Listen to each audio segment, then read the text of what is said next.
Right, మనకి ఒక breaking news అయితే అందుతుంది. గన్నవరం పోలీస్ స్టేషన్ లో గమన ప్రశ్న సిఇఓగా ఉన్నటువంటి గమన మనందరికీ తెలుసు.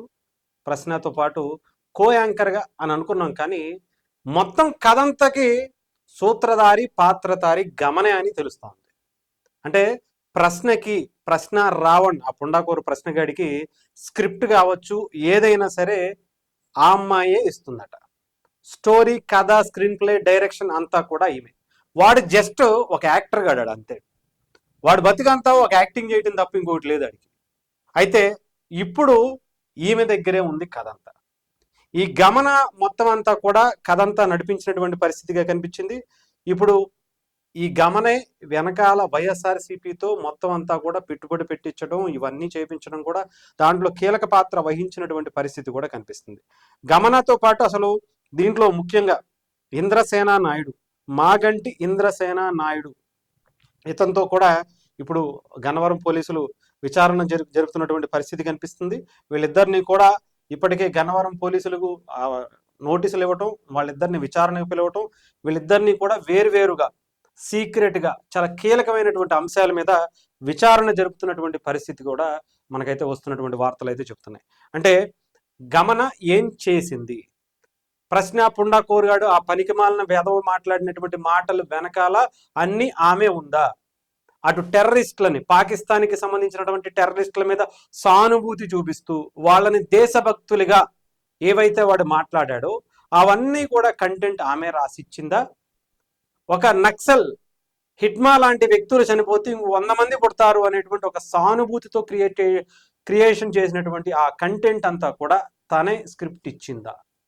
పవన్ కళ్యాణ్ని తిడతం కావచ్చు, లేదా హిందుత్వాన్ని కించపరచడం కావచ్చు, ముఖ్యంగా సనాతన ధర్మాన్ని అవహేళన చేయటం, ఆ బూతులు ఇష్టం వచ్చినట్టు మాట్లాడడం, రాముణ్ణి లేదంటే సీతాదేవిని అనేకమైనటువంటి దారుణమైనటువంటి పదాలతో ఎవరు ఆ కంటెంట్ చేపించారు? ముఖ్యంగా పవన్ కళ్యాణ్ గారి మీదకి వెళ్ళాలనేటువంటి ఆలోచన ఎవరు ఇచ్చారు? వైఎస్ఆర్సీపీకి సంబంధించినటువంటి మాగంటి ఇంద్రసేన నాయుడు, ఆయన వీళ్లకు ఎలాంటి ఫండింగ్ ఇచ్చారు? మాదాపూర్లో ఉన్నటువంటి బాను ఎలైట్ 302 ఆ ఫ్లాట్కి వీళ్ళకి సంబంధం ఏంటి? వీళ్ళ వెనక ఈ ప్రశ్న అనేటువంటి ఛానల్ ఎప్పుడు పెట్టించారు, దానికి సంబంధించినటువంటి ఆర్థిక లావాదేవీలు ఇవన్నీ కూడా తెలుసుకునేటువంటి ప్రయత్నంలో ఉన్నారు పోలీసులు. ఇప్పటికే అమ్మాయి కూడా తప్పు చేశాను అని చెప్పి ఏడుస్తూ సమాధానం ఇస్తున్నట్టుగా కూడా మనకైతే వార్తలు వస్తున్నాయి. ఆమె డెఫినెట్గా బాధపడుతున్నటువంటి పరిస్థితి. రావణ్కి నేను పూర్తిగా సహాయం చేయలేదు, నేను కొంతవరకు మాత్రమే ఇచ్చాను, మిగతాదంతా అంటే హిందుత్వాన్ని కించపరచడం కావచ్చు, లేదంటే ఇటు హిడ్మా లాంటి నక్సల్స్కి సంబంధించినటువంటి సానుభూతి, లేదంటే టెర్రరిస్టులకు సంబంధించినటువంటి సానుభూతి, ఈ వ్యాఖ్యలన్నీ కూడా రావణ్ వ్యక్తిగతం అని చెప్పి రావణ్ మీద తోసేసేటువంటి ప్రయత్నం కూడా చేసి ఉండొచ్చు. కాకపోతే ఇక్కడ వీడియో మీకు ఒకసారి వినిపిస్తాను. ఆమె గతంలో మాట్లాడినటువంటి ఒకసారి. అంటే మనల్ని బ్రిటిష్ రూల్ చేసే టైంలో కూడా వీళ్ళు ఎప్పుడు ఫ్రీడమ్ ఫైట్ లో ఇండియాకి సపోర్ట్ గా నిల్చోలేదు. They were with Britishers. So అంటే వాళ్ళ మెయిన్ సిద్ధాంతం వచ్చేసి మతం కాబట్టి వాళ్ళు ఎప్పుడు కూడా దేశం గురించి ఎప్పుడు ఆలోచించలేదు.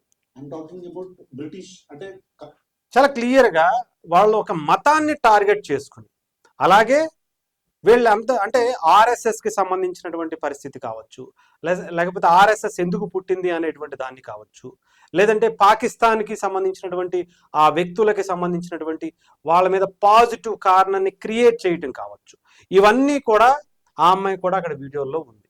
ఇవన్నీ కూడా చూపించి చాలా కీలకమైనటువంటి విషయాలు రాబట్టేటువంటి ప్రయత్నం, ఆధారాలు అమ్మాయి ముందు పెట్టి మరి ఇప్పుడు అడిగేటువంటి ప్రశ్నలు కూడా అక్కడ ఉండేటువంటి పోలీసులు అడుగుతున్నటువంటి పరిస్థితి కనిపిస్తుంది.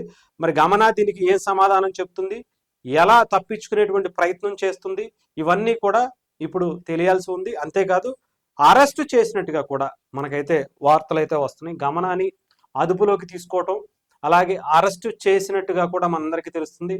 పొంతన లేని సమాధానాలు చెప్పటం, మొత్తం అంతా రావణ్ మీద తోసేసి నాకేం సంబంధం లేదు అనేటువంటిది. అలాగే దీనికి ఈ ప్రశ్న అనేటువంటి యూట్యూబ్ ఛానల్కి సిఇఓగా ఆమె ఉన్నా కూడా ఆమె వెనకాల ఎవరో ఆమెతో ఇక్కడ పెట్టుబడి పెట్టించి ఆమెని దీంట్లో సిఇఓ చేసి వాణ్ణి యాంకర్గా పెట్టి కో యాంకర్గా ఈ అమ్మాయి బాధ్యతలు చూసుకుంటూనే సీఈఓగా అక్కడ చూసుకుంటూ కంటెంట్ అంతా కూడా అంటే ఈ ఛానల్ నుంచి 1.5 లక్షలు మాత్రమే వస్తున్నా కూడా దాదాపు 5 లక్షల వరకు కూడా వీళ్ళు నెలకు వచ్చేటప్పటికి ఖర్చులు పెడుతున్నటువంటి పరిస్థితి ఇప్పటికీ వాళ్ళ బ్యాంక్ డీటెయిల్స్లో వస్తున్నాయి. 1.5 లక్షలు వస్తే ఇంకా దానికి డబల్ త్రిబుల్ వీళ్ళు ఎలా ఖర్చు పెట్టగలుగుతున్నారు?